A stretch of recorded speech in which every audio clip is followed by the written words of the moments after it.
Assalamu alaikum to everyone, and this is the second class of the text, the poetic text of Alexander Pope and Essay on Man, Part 2. The poet says, who sees with equal eye as God of all. Who sees with equal eye means God is just. As we read in the Holy Quran that God is Rabbul Alameen. So in the same way, in this line it is written that He is God of all.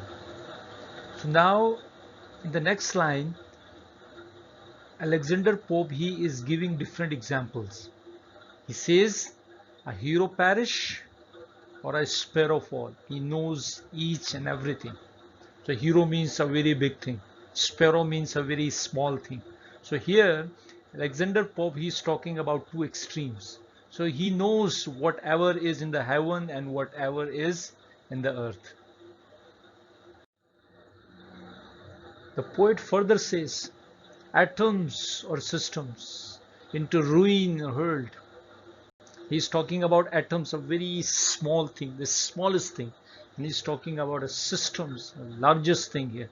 So he is saying basically he knows each and everything, whatever is in between heaven and earth, because he is the God of all. In the second line, he gives further examples. And now a bubble burst, and now a world. A bubble, a very small thing. A world, largest thing, a large thing here.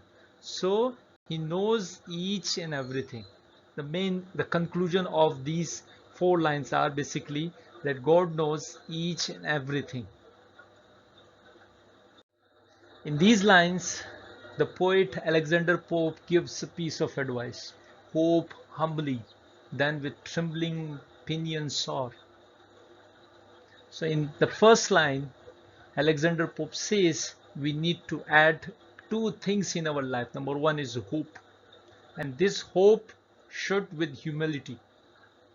Hope with humility. And the second most important part is fear. So if we add these two things in our life will be a balanced life. Our life will be a good life. Our life will be an ideal life.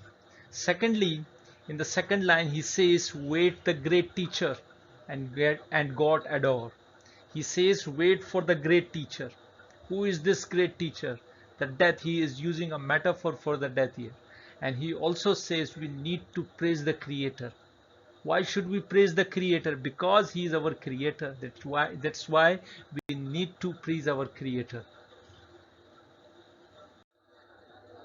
In the first line, Alexander Pope says, what future bliss he gives not thee to know.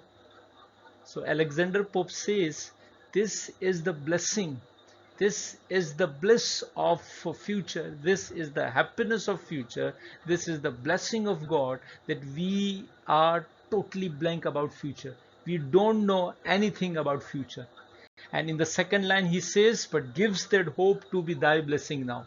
And secondly, he gives you hope to survive in this world. So hope is also the blessing of God.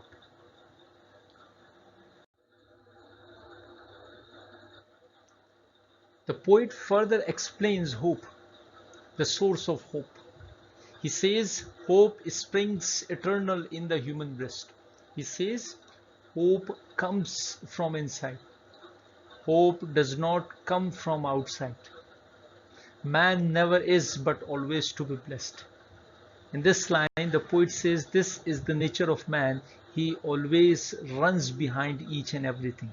He does not enjoy the present moment. He always runs behind the future. This is the nature of man. In the last two lines, the poet, the Alexander Pope says, the soul uneasy and confined from home. The poet says that our soul is uneasy, restless. Our soul is anxious because our soul is imprisoned in this physical body. And this soul is away from its actual home. And this soul rests and expatiates in a life to come. This soul will rest means get satisfaction, and expatiate means will move freely in the life to come, means the life that will come after the death. Thank you very much for your patience. This was the last class for the poem An Essay on Man by Alexander Pope.